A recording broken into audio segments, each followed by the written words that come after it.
Hello, hello, ladies and gentlemen. Welcome back to Sports Update on ADINKRA TV, ADINKRA NY, New York. This is your man Nina Maxwell. I am your humble host. Anyway, sorry for that interaction. We're having challenges, some technical hitches here and there, but finally we have sorted everything out. So, like I was saying, on this show we have two sessions. We have the international scenes and then we have the local scenes. And then after giving the headlines of both scenes, we shall go into the nitty gritties. So over the weekend, a lot happened over the weekend, right from soccer into boxing to tennis, and then we have made a very good pick for you guys.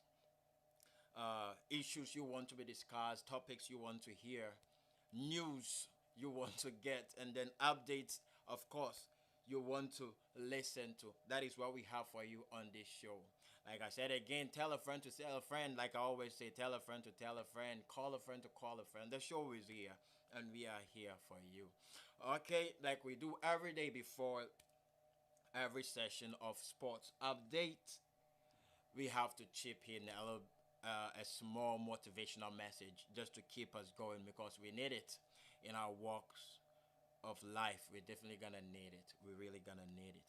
So for today, I want to tell you that uh, you have been sleeping for far too long.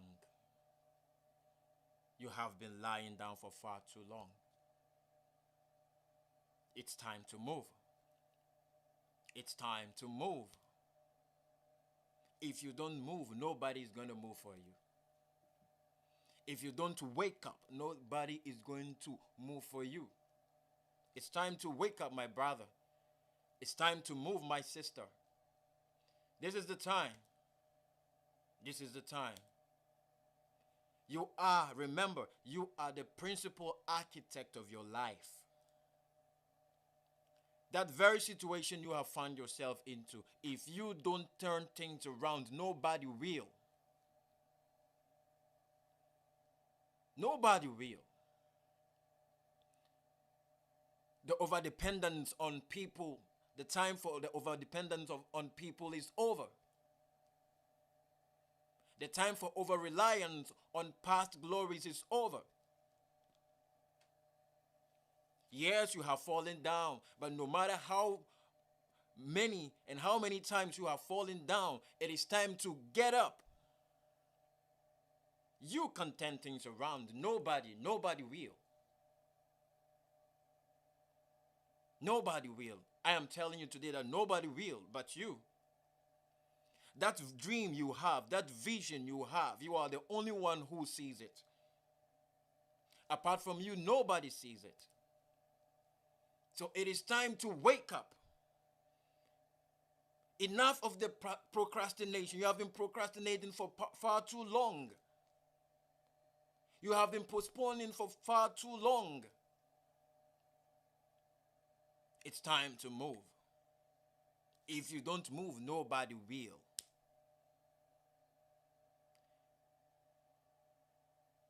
The only person you are in competition with is the best and the better version of yourself and nobody else.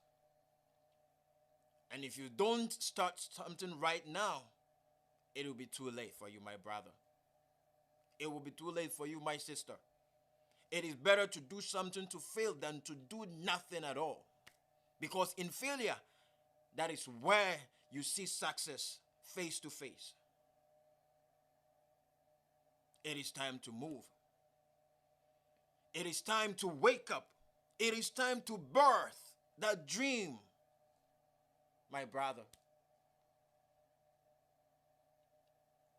You are the only one who can turn things around. Just like that psalmist said, I was built to be the best, number one, and nothing less. Leave me to my destiny. I have waited patiently. I have vision. Oh, I believe. I know I can count on me. You can only count on yourself, my brother. You can only count on yourself, my sister. It is time to move. You have been sleeping for far too long. My brother, you have been sleeping for far too long, my sister. It is time to move. It is time to move. It is time to move. All right, that's all for the motivation for today. I know you have been inspired. I know you have been touched. And I know you are going to move. Yeah, I know you are going to move. Yeah, that's it. We need it. We need it. We need it. It is time to move. It is time to move. Most of us have been sleeping for far too long. It is time to move. Okay, back to the day's business. Over the weekend, like I said at the beginning of the show, a lot happened. A lot happened. A lot of wonderful events. A lot of beautiful moments over the weekend. Over the weekend. Oh my God. So these are the headlines, and after we come into the nitty gritties. Oh, our headline number one: Black Stars beat Zimbabwe 3-1 at the Cape Coast Stadium. Black Stars beat Zimbabwe 3-1 at the Cape Coast Stadium. The second headline: Milo congratulates Stars for victory against Zimbabwe. Milo congratulates Stars for victory against Zimbabwe. And then the third one, we have Kotoko in Dubai. Kumasi Asante Kotoko in Dubai. That is our next headline. And then Ash Gold in a friendly encounter with Midyama FC. Ash Gold in a friendly encounter with Midyama SC. That is Sporting Club. And then on the international front, we have Italy's unbeaten run ends at 37 as Spain shocks them at the San Siro with a 2-1 defeat. With a 2-1 defeat. And then France stuns Belgium with last-minute goal. France stuns Belgium with last-minute goal. And then France beats Spain to win UEFA Nations League. France beats Spain to win UEFA Nations League. And then Ballon d'Or nominees list out. Ballon d'Or nominees list out. And then Tyson Fury defeats Deontay Wilder via 11th round knockout. Tyson Fury, the Gypsy King, defeats Deontay Wilder, the Bronze Bomber, via 11th round knockout.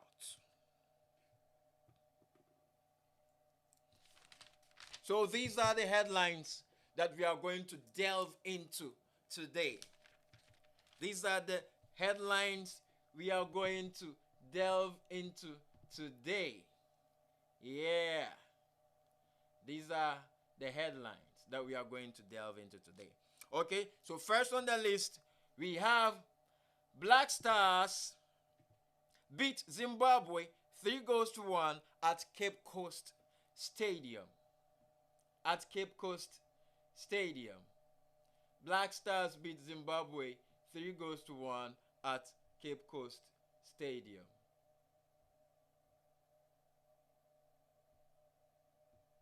Black Stars beat Zimbabwe 3-1 at Cape Coast Stadium. All right. So, last Saturday, the Black Stars of Ghana clashed with the Zimbabwean national team on a first leg encounter as part of our qualifiers for the FIFA 2022 World Cup. In the group, on the other hand, we had South Africa clashing against Ethiopia as they battle out for the spot to qualify for the next round of the World Cup qualifiers in 2022. So the Black Stars, in their quest to qualify for the World Cup in Qatar 2022, clashed with Zimbabwe at the Cape Coast Sports Stadium last Saturday. And then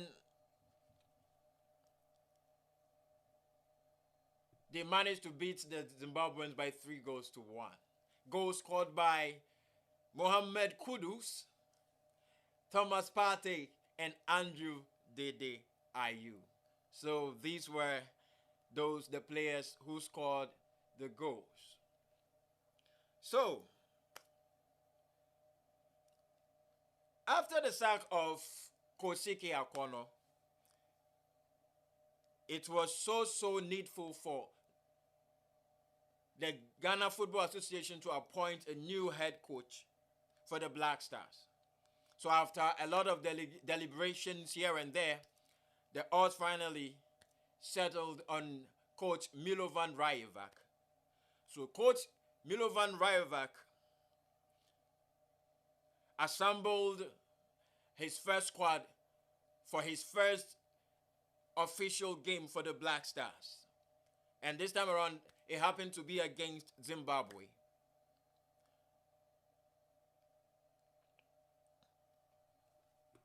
And the Stars managed to beat Zimbabwe by 3-1. And actually, it was a good start for Coach Milo. It was a good start for Coach Milo. After everything that was said, after all the brouhaha here and there for the about his call-outs, finally, when results come in, people keep quiet. No matter who you call for the call-outs, once you get the results, everybody is it's quiet. Once you get the results, everybody is quiet. Once you get the results, all that we need is the results. So like I said, even in my previous video, I told you, once a player is a Ghanaian, no matter where he finds himself, he equally has the right to play for the Black Stars like any other Ghanaian player. So this was the squad we started the game with. In post, we had Jojo Wallacott, and then we had Babarama on the left side, left fullback, and then we had, amazingly, the coach chose Daniel Amate to play on the right fullback position. And then we have Jonathan Mensah and Alex Juko at the center house of defense. And then we had Thomas Partey, Dede Ayew, and Kudus in midfield. And then we had Jordan Ayew, Kamaldeen, and Ishak as the forwards. So we started the game with a 4-3-3 formation. And in the course of the game, there were some key moments that I highlighted because I know, yes, we won, but I think we really need to improve in some areas. In some areas, we really need to improve. That's very, very important, Yeah, it's a new team. These are both old and new lads that have been put together. We are trying to get a best team, a good team out of them. So, in the course of the game, these were my observations. I observed that even though we started with a 4-3-3 formation, when we are without the ball, it was like a 4-2-3-1 press. We normally do the press with the 4-2-3-1. We do the press with the 4-2-3-1. That is what we do. So you see Kudus, you see Kamaldeen, and then you see Ishak moving together with Jordan up front. So Jordan starts the transition of the press, and then the players follow suit. That is how it was. And then when we are with the ball, we come back to the 4-3-3 with the midfield joining the attack, and then defenders moving forward to support the midfield. That is to close the gaps between the midfield and then themselves. So you see the defenders trying to close the gap between they themselves and then the midfield, even as the midfielders move forward to support attack. All right. And then I also noticed that the day I think the change in position was a bit of a problem for him. Yes, the day is the day he's the captain of the Black Stars, but when we are without the ball, like he has been our weakest link, you know. And even when he's with the ball, he he he he's a little bit sluggish, such in the sense that he's not really aware of what is happening around him. So most of the time he lost possession. Once he gets the ball, he lost possession. And then without even if he does not even lose possession, what happens is that he doesn't give vertical passes. Most of the passes go horizontal, which means he always opt or bring the ball back instead of what moving forward. So when the players are in transition and everybody is moving forward, most of the time you see the day you bringing the ball back again. So I think it slowed the process of transition. So the day was a bit of a problem in midfield. So when we are without the ball, Kudus had to draw deep into the midfield to help support Partey to do the work. And then you could also see that Partey was doing double work in the midfield because the day was the problem. The day was, even though he scored, yes, he's the captain, yes, he inspires the team, you know, but I think he was a bit sluggish in the game. He needed to up his game. But I don't know if it's because he's not used to that position. I don't know if it's a new role for him that he's trying to get used to it. Well, we give him the benefit of the doubt. But I think he has to improve because he was the weakest link in midfield. And I also noticed that for some time now, you know, Baba Rahman hasn't been playing well in the Black Stars, but I realized he was quite good in this game. His when he surges forward, he was a threat. When he's tracking back, he was good. You know, I think well, this is a new coach, so maybe the roles assigned to him have changed a bit. So I think Baba did impress me. He did impress me. He did impress me. He did impress me. He did impress me. Because for a long while, he has been, even though he's always part of the Black Stars team, but for some time now he had dipped in form. That's clear. That's how come, you know, wherever he go, you know, he's still a Chelsea player, but now I think he's on loan at Reading now, and he needs to prove a point why he should be part of the Black Stars. He needs to prove a point for sure, for sure. Like he needs to prove a point. He really needs to prove a point. So that's for the Black Stars. He really needs to prove a point because Baba Rahman started with a lot of prospect and then some way somehow moving from the Bundesliga to Chelsea FC. Nobody knows what happened, and then all of a sudden, Baba Rahman, it's no more the Baba Rahman we knew.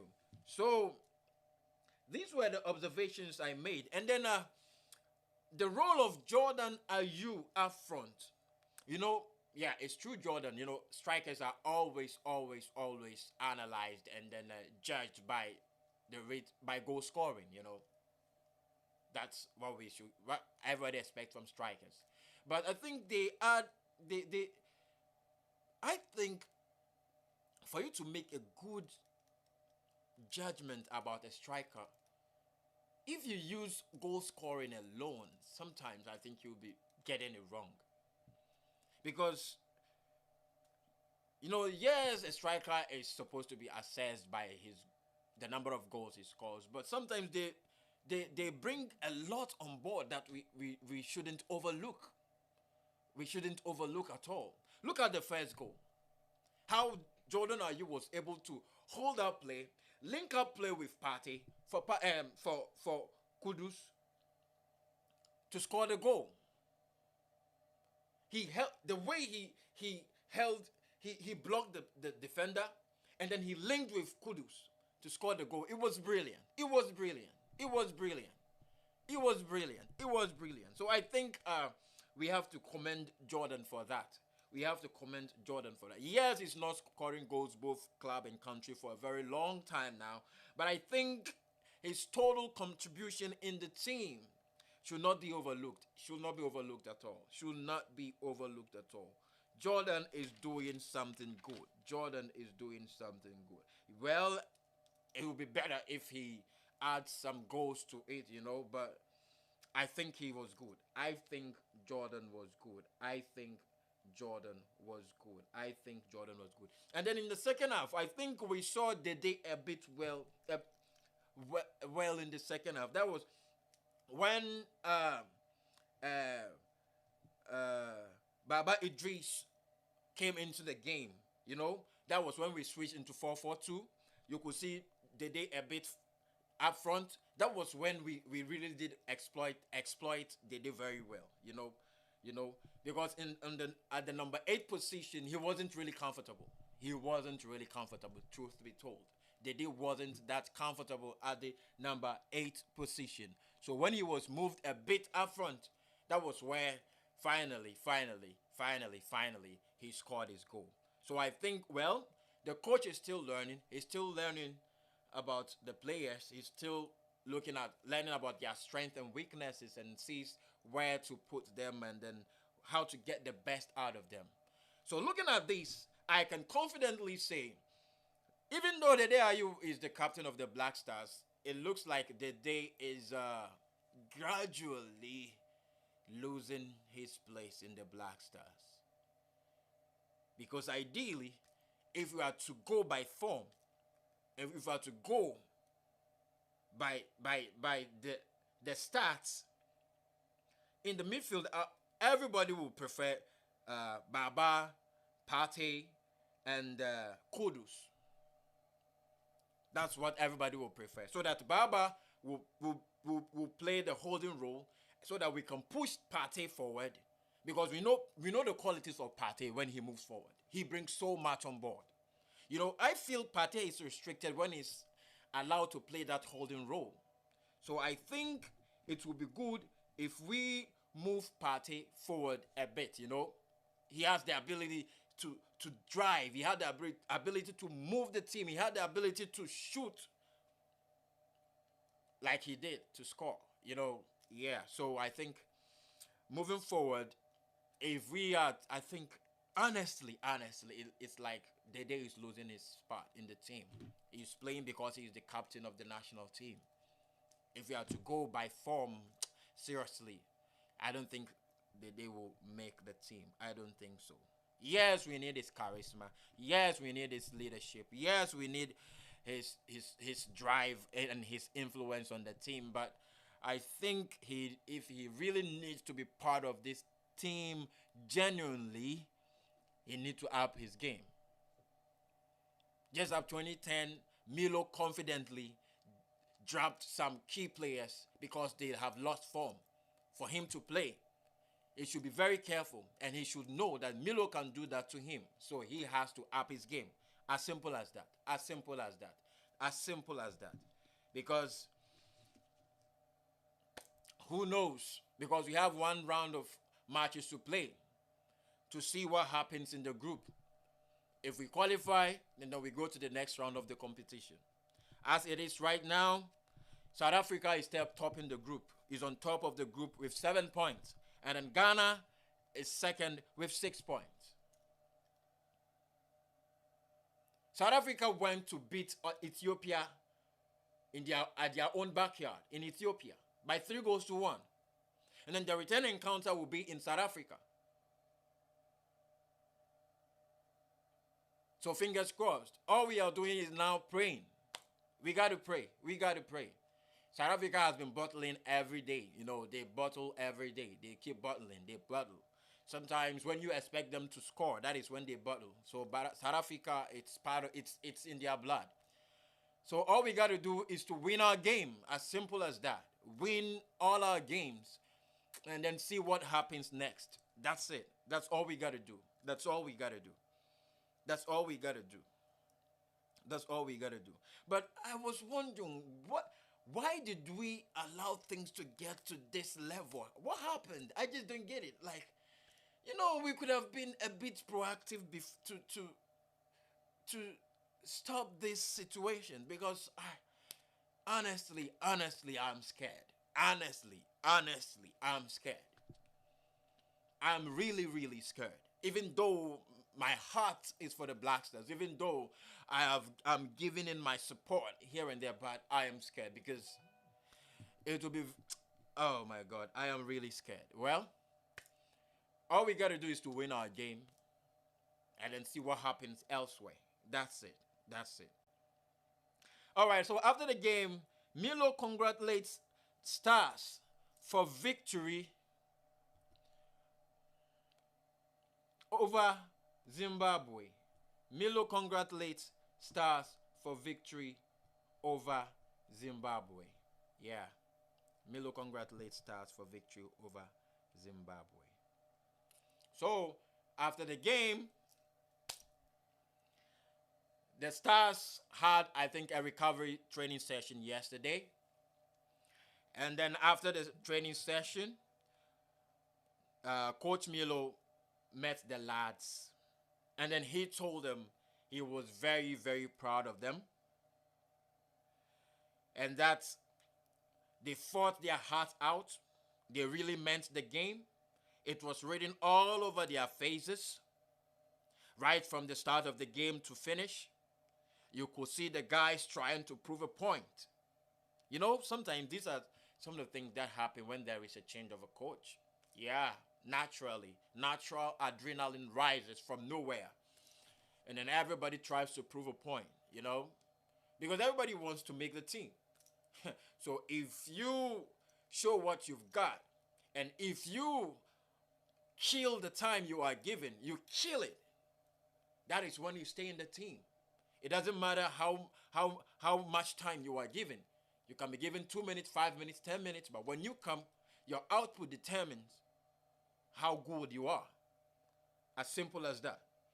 So he told them he was really, really proud of them, and that he hopes they replicate such form in the subsequent games.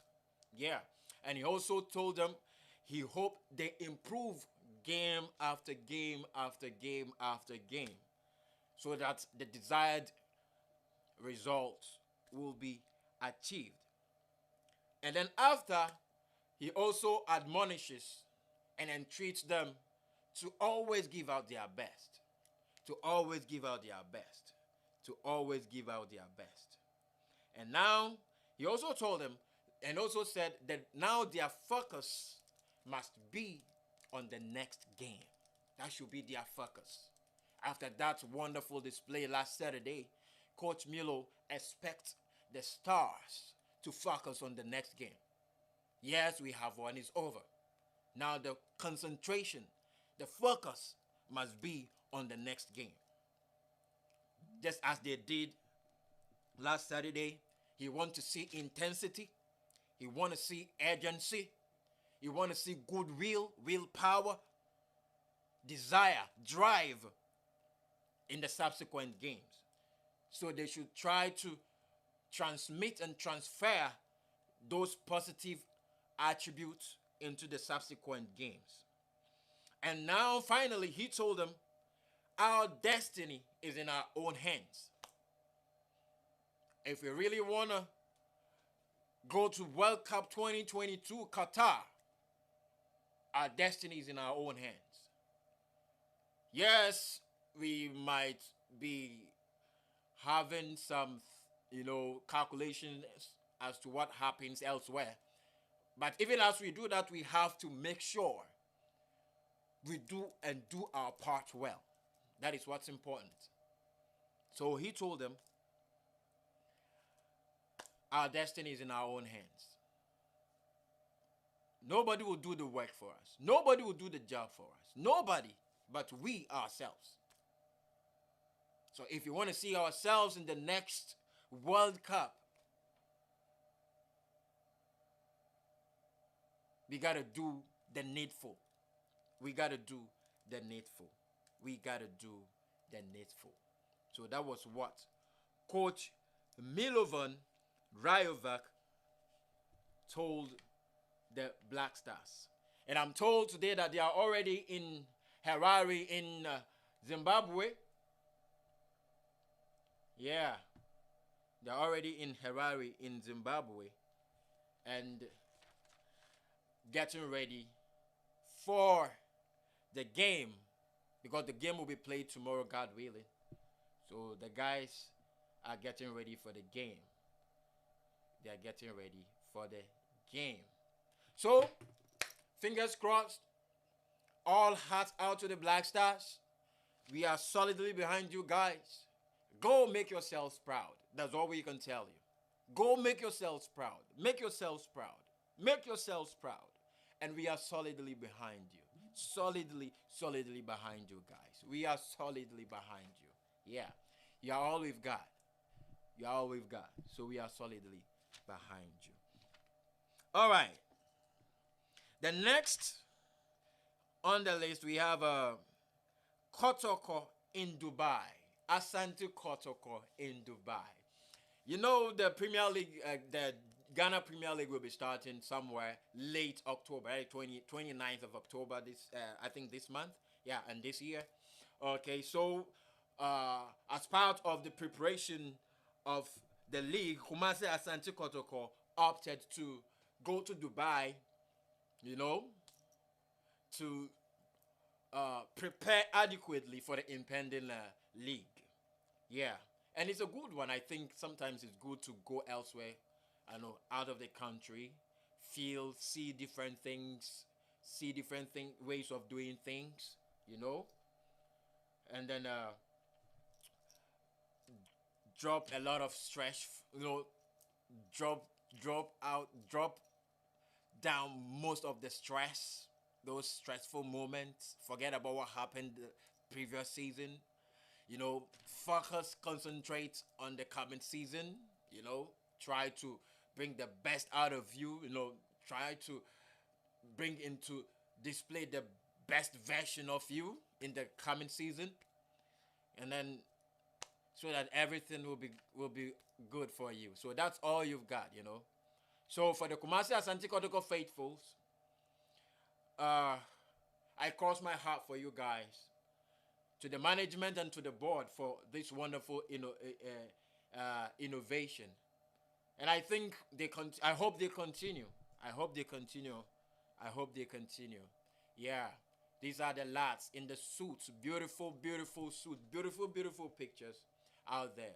Beautiful, beautiful pictures out there, you know. Beautiful, beautiful pictures out there. Beautiful, beautiful pictures. The Kumasi Asante Kotoko tag on the suits. No, aren't they beautiful? Wonderful, wonderful, wonderful. So Kumasi Asante Kotoko, as part of their preparations uh, for the impending league, they decided to embark on a trip to Dubai to get prepared for the impending league. Beautiful pictures, beautiful pictures, beautiful pictures. I think Asante Kotoko have paved the way, so we hope to see other local teams do same. Even though I think previously some teams have also moved outside the country for their preseason. So we hope this continues. You know, we hope this continues. It's a good uh, initiative. It's a good initiative, and we hope it continues. Yeah, we hope it continues season after season. It might not necessarily be in Dubai season after season. We want to see Kumasi Asante Kotoko play against some giants of world football, even in a friendly encounter, because we have even seen in the northern part of the continent. We see El Ali playing with giants like Real Madrid before. We see El Ali playing with giants like Barcelona before. It has happened. So Kotoko is not a small club. Accra House of Folk is not a small club. We want to see something of that nature, you know. Yeah. So gradually, you know, we have to start from somewhere. We are building it day after day after day. I know definitely, we will get there. We will get there. We will get there. All right, that's for Kumasi Asante Kotoko. That is for Kumasi Asante Kotoko. And then, as part of the preparations for the impending Ghana Premier League, Ashanti Gold and Mediama Sporting Club engaged in a friendly encounter over the week And then it ended 2-2. It ended 2-2. They sold a very good game. They sold a very good game. Yeah, a very good game. And then you could see how prepared these teams are in the coming season. You know, they are really serious. You know, Ash Gold, after all those brouhaha here and there, here and there, here and there, finally they have settled, and then they want to start on a new page, on a fresh page. Fingers crossed. We hope they get the best out of themselves. That is what we hope. We hope they get the best out of themselves. And now, let's shift our attention a little bit from soccer to boxing.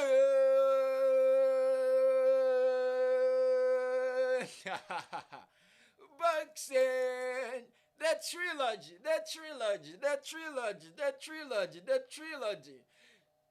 Tyson Fury.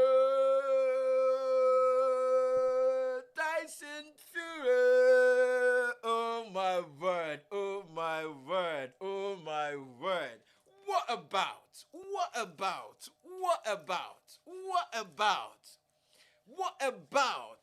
These guys gave us a run for our money. This is what we call value for money. Value for money. What about?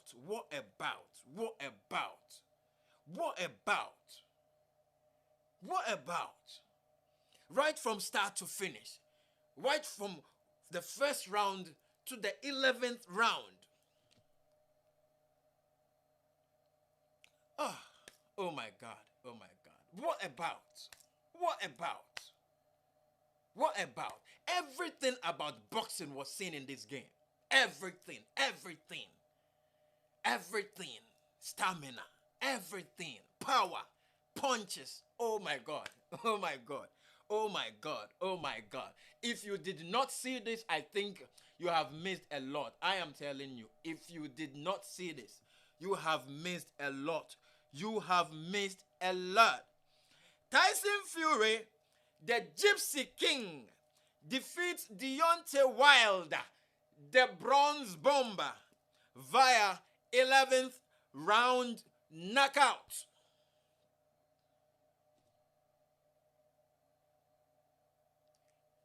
The Gypsy King did it again. The Gypsy King did it again.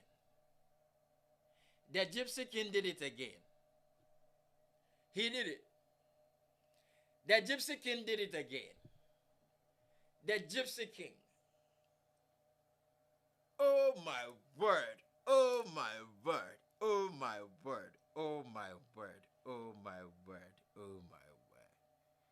What a fight. Seriously, if you haven't watched this bout, it's time for you to go and then watch. Try to get the fight and then watch. Seriously. If you haven't seen this bout, try. Do everything possible. Do everything possible within your means to see this bout. This is serious. Tyson Fury finally beat Deontay Wilder again for the second time. And this time around, it was a true knockout. A true knockout, man. A true knockout. Hats off Tyson Fury. Hats off Tyson Fury. Hats off Tyson Fury.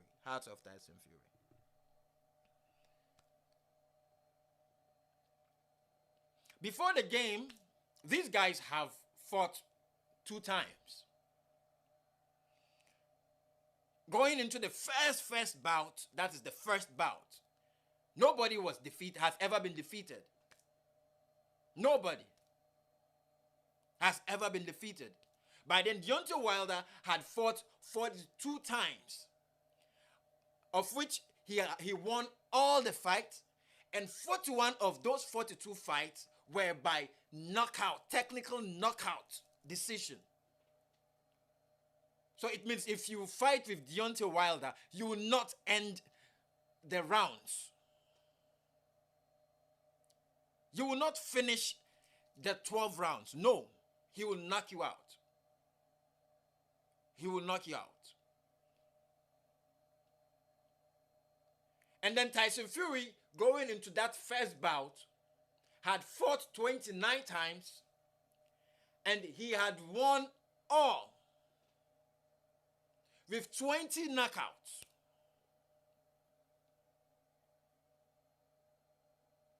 With 20 knockouts.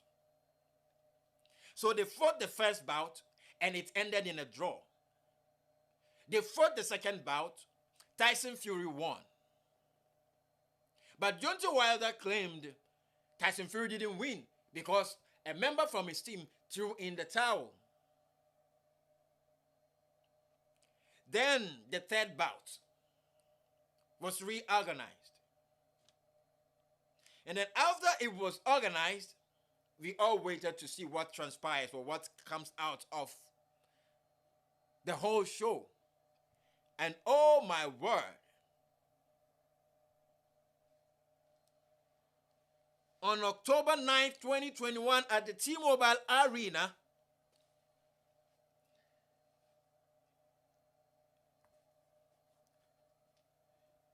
it was the clash of the century between Tyson Fury, who is the Gypsy King, and the Bronze Bomber, Deontay Wilder.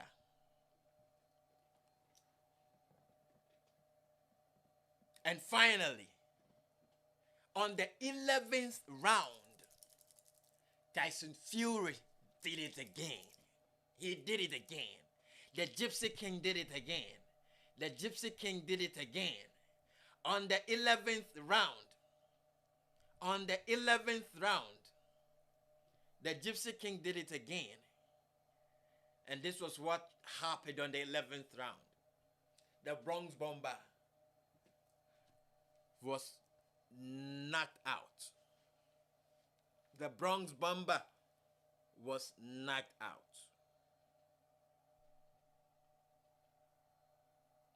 Let me take you through the rounds and then tell you what happened as the game started. In the first round, Deontay Wilder was very, very energetic. I think he applied all that he was doing in training. He was very sharp. He was very smart. He was twisting and turning. He looked so short. He was even leading in the first round. That was after the first round. So he was very, very sharp. I think he stuck to the plan of the game in the first round. So in the first round, you see Deontay Wilder moving up and down, left and right, trying to make a point, trying to make a point. Here and there, trying to make a point. So then they got to the second round. He was still leading, but in the second round, I think Tyson Fury came much into the game. He started coming into the game. Then in the third round, for no reason, for whatever reason, from nowhere,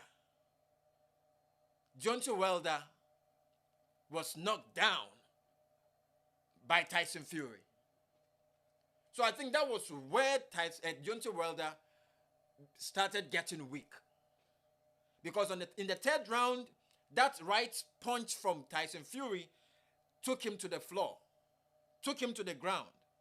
So he fell. He was knocked down on the ground in the third round. He got up again. The referee came. He was resuscitated, and then he started again. They got to the fourth round. Now, in the fourth round, Deontay Wilder came back strongly. He actually knocked Tyson Fury down twice in the fourth round. He knocked Tyson Fury down twice in the fourth round.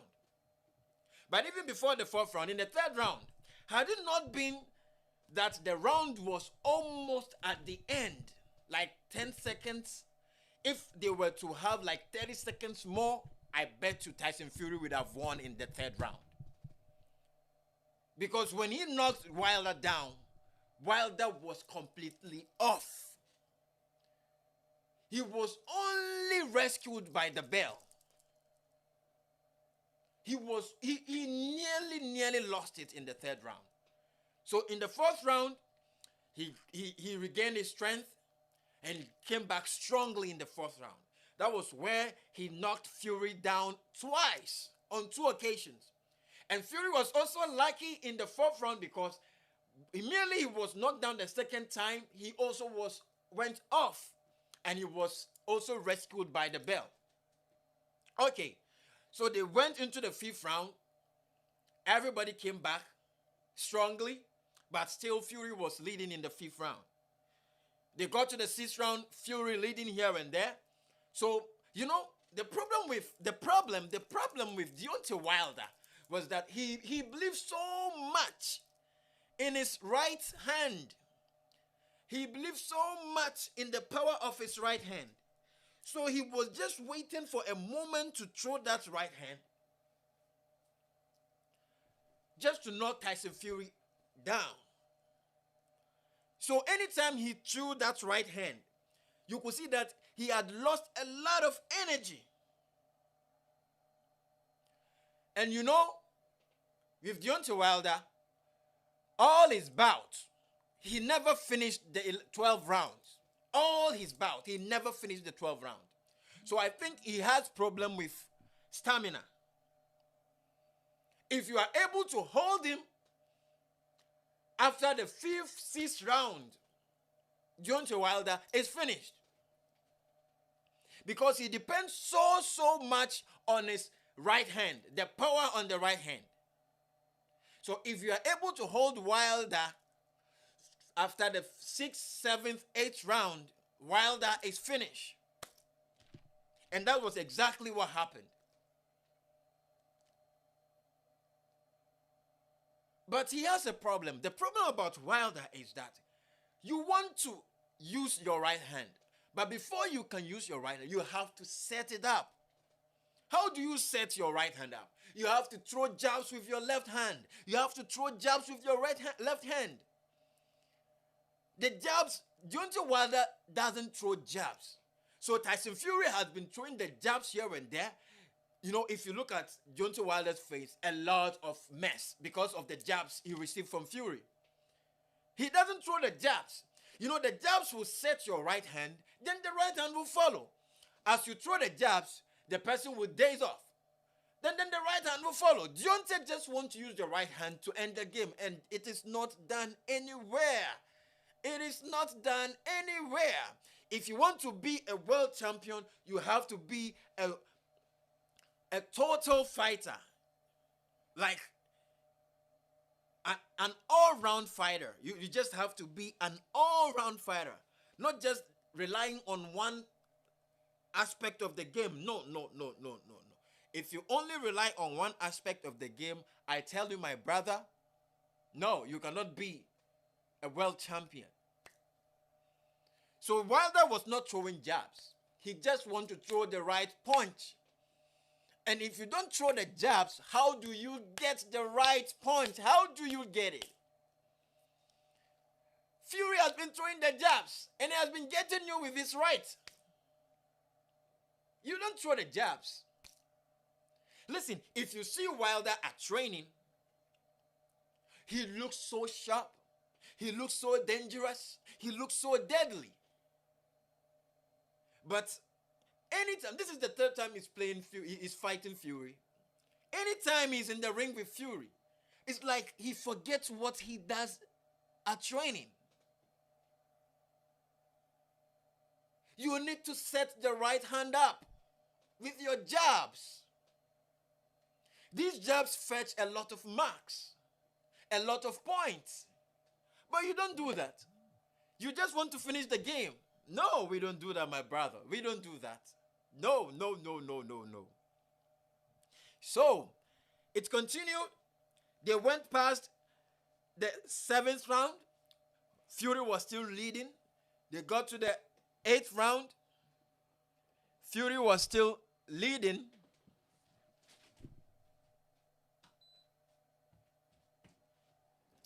They got to the Ninth round, Fury was still leading. And they were getting tired and tired and tired and tired.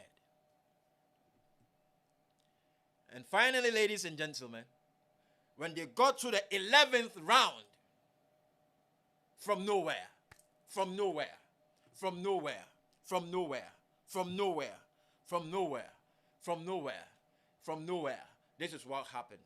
This was what happened. Fury knocked Wilder down. And it was so dangerous. It was so dangerous. And that was it. That was it. That was it.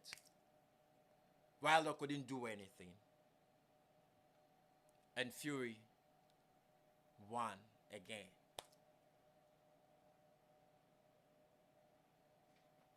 So if you want to be a world champion, you have to be an all-round fighter.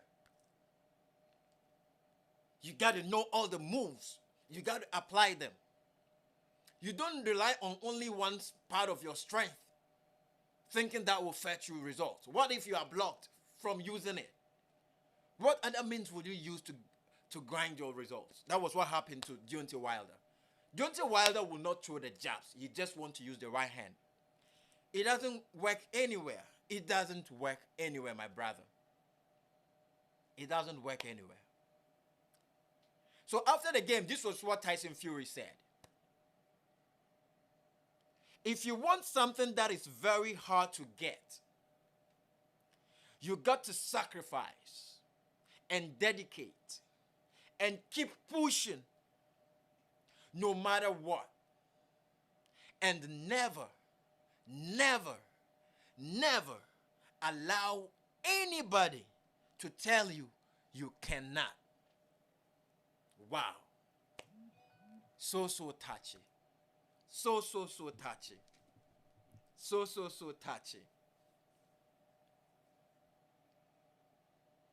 And you could see it in his game. Tyson Fury was relentless. He was not giving up. You could see he was more poised to win the game. You could see he really meant the game. He was not just giving up. He was just all over Deontay Wilder. He was just giving him the game of his life. He knew this is the only chance he's got. If he does not do it now, he will not get a chance again. Yes, he was knocked down a couple of times in the course of the game, but he came back. He kept pushing. He kept pushing. And finally, he got the results. A knockout against Deontay Wilder, the Bronze Bomber.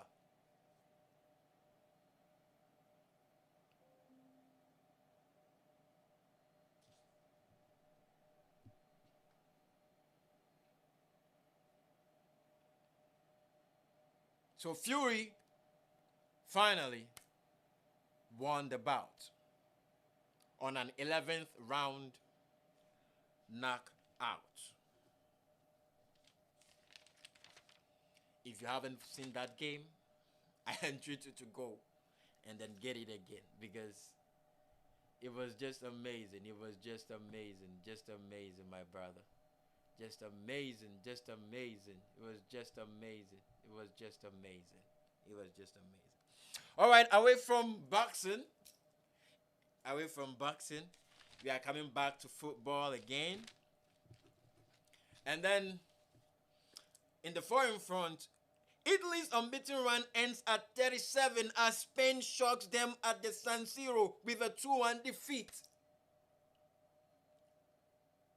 Another shocker, another cracker of a game. Spain against Italy. Remember in the last Euro 2020, it was Italy that eliminated Spain from the competition. Yeah, so these teams have played each other a couple of times. In Euro 2016, it was same Italy that eliminated Spain from the competition. All right, so going into this game, Spain, after Euro 2012, after 2010, World Cup 2010, Euro 2012, and even a bit of 2013, when they became world champions and European champions, I think they started a transition. But they didn't even see they were to start a transition until the World Cup 2014. In a group with Netherlands, Chile, and Australia, Spain couldn't qualify from that group. They only managed to win a game against Australia. They lost to Chile, and then they lost to Netherlands. And remember that famous 5-1 scoreline in the Brazil 2014 World Cup between Netherlands and then Spain? You remember that famous Van Persie flying header? Yeah. So after the World Cup 2014, they decided to resort to transition. So they started gradually. They came to Euro 2016. They got to the round of 16. They were eliminated by Italy. Another abysmal performance from the former world champions. And then after that tournament, they still continued with their transition. They managed to get a couple of players, and then they find themselves in the World Cup 2018 in Russia. You remember that famous game against Portugal with Diogo Costa scoring 2 goals, and then Cristiano Ronaldo scoring 2 goals, that famous final free kick?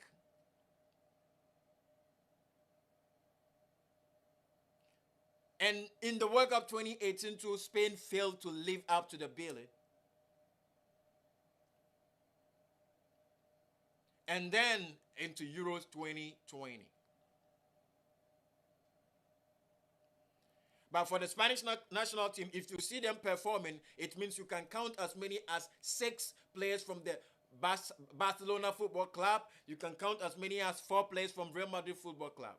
But ever since these clubs dipped in performance, the Spanish national team has failed to live up to expectation. Yes, people can argue that Real Madrid from 2014, 2016, 17, I think, yeah, they won the Champions League back-to-back. But if you look at the Real Madrid team, the main characters, the main protagonists of the Madrid team were all foreigners. You could make a case for Cristiano Ronaldo, Karim Benzema. Ronaldo is from Portugal, Benzema is from France. You can make a case for Luka Modric, who is from Croatia, Toni Kroos, who is from Germany. You can make a case of Marcelo, who is from Brazil. The only constant Spanish variable in that team was Sergio Ramos. Asensio comes in and he goes out. Isco comes in and goes out. Sometimes you see Lucas Vazquez here and there. So you don't really see the Madrid dominance, the Spanish dominance in the Madrid team. They were all foreigners. So the Spanish national team has been in transition right from Euro 2012. After 2010, when they became the world champion, 2012 they became the European champions. Then, over reliance on these teams, they went to the World Cup 2014, where they embarrassed themselves totally. They were total embarrassment to world football. How come a world champion from the last competition, World Cup competition held by FIFA, couldn't even qualify to the next stage in a group with Spain, with Netherlands, Chile, and Australia? That was what happened. They just couldn't qualify to the next round of the competition. So going forward, they started a transition year after year after year after year. And then the last one was in the Euro 2020, where they were also eliminated by Italy again. And now they made it to the semi-finals of UEFA League of Nations, where they paired up with Italy again. You know, Italy were the UEFA champions in the last UEFA, that is the European Cup. Italy were the champions. Yeah, you remember that famous final? Yeah, Italy were the champions. So this time around, after Italy failing to also live up to the billing right from World Cup 2006 World Cup, after the 2006 World Cup, you could see that Italy also resorted into transition. So when they came into the World Cup 2010 in a group with Slovakia and the rest, they couldn't even qualify from that group. It was a shambolic performance. World Cup 2018, Italy couldn't even represent.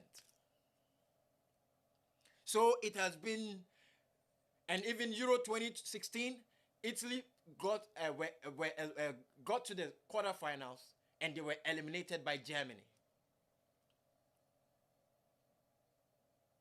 So since then, Italy has been in the transition year after year after year. And right from Euro 2016, Italy had gone 37 games unbeaten. 37 games unbeaten. Wow, what a run. And then coming into this game, they knew they had met Spain once. They beat them. They met them twice previously in the Euro 2020. They beat them. So they knew they were going to do it again. This time, they are playing at home, at San Siro. They are playing on home soil.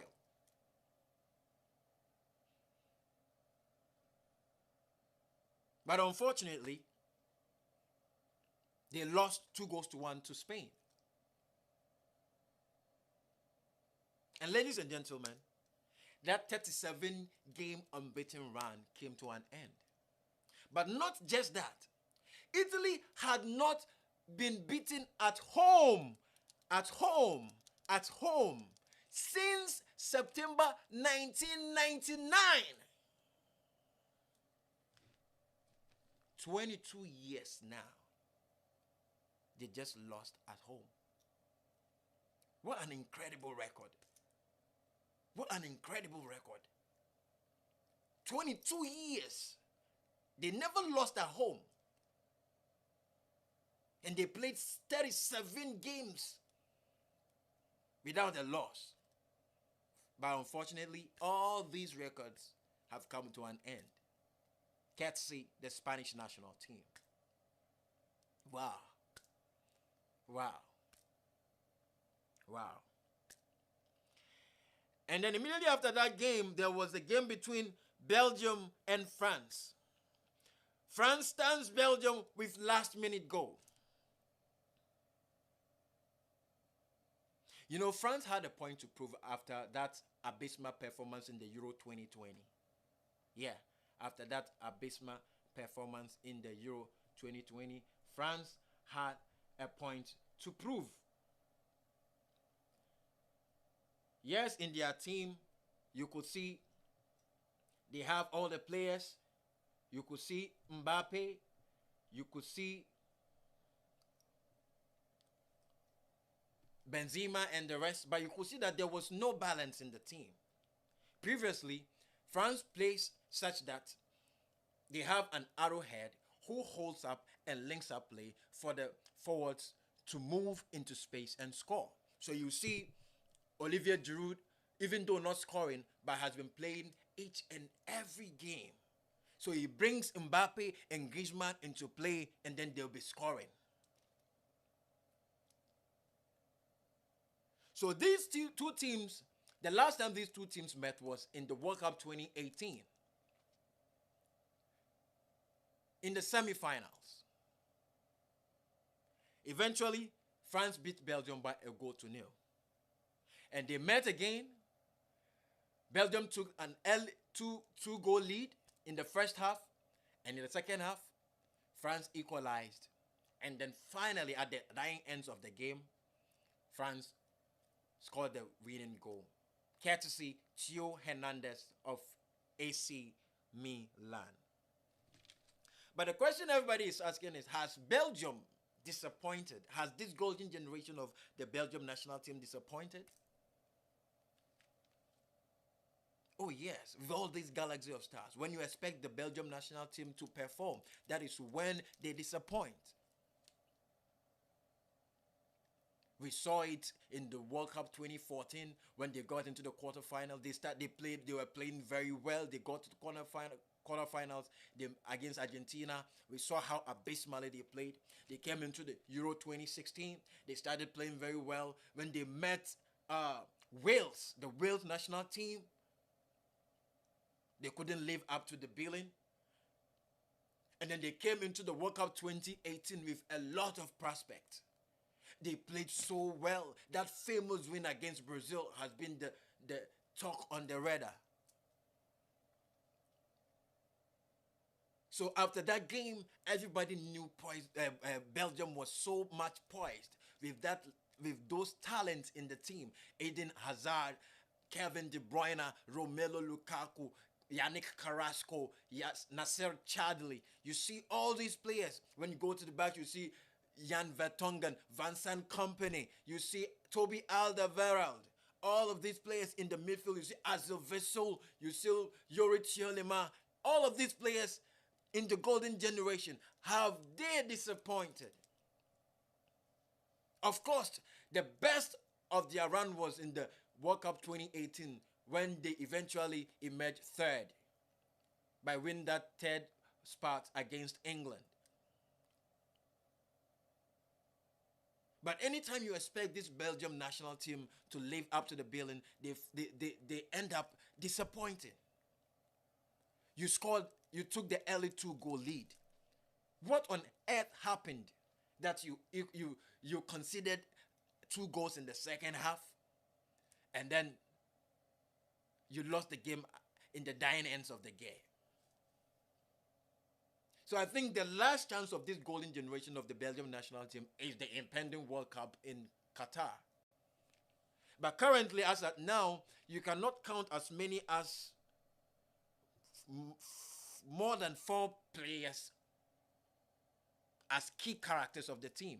Eden Hazard is dwindling. Well, Kevin De Bruyne influences game, but he's no more the Kevin De Bruyne we used to know.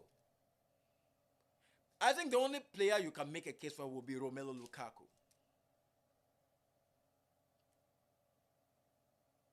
So they better up their game because they have really, really disappointed a lot.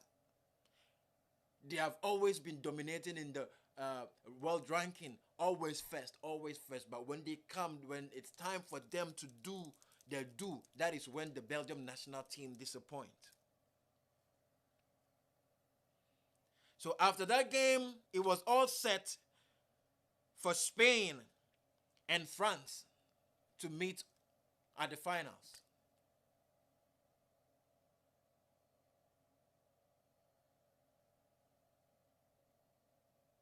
So ladies and gentlemen, these guys met. Spain took an early lead. In less than 2 minutes, France equalized through Karim Benzema. What a goal! What a goal! You see, sometimes I talk about geniuses. This is what geniuses do. This is what geniuses do, This is what geniuses do. They make a no chance a chance. Look at the ball. Look at the ball. But the debate is on the final goal, the second goal that France scored. From my side of the view, I felt it was an offside. I felt Kylian Mbappe was in the offside position. But the VAR reviewed it, and then they said it was onside. But you could see clearly that Mbappe was offside. Well, we don't know. Maybe before the game was played, so eventually, Italy, even before that final between France and then Spain, Italy had met Belgium, and Italy had beaten Belgium to be third in the Europa Nations League. And then eventually, France emerged champions of the UEFA Nations League.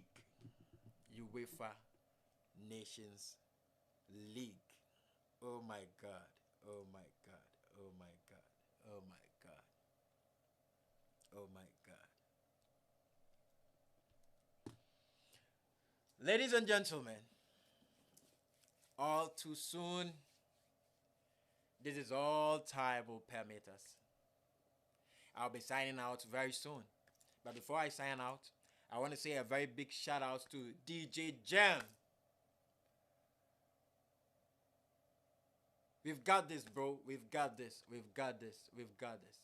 Another shout out to OG. Speedy recovery, man. Speedy recovery. Speedy recovery.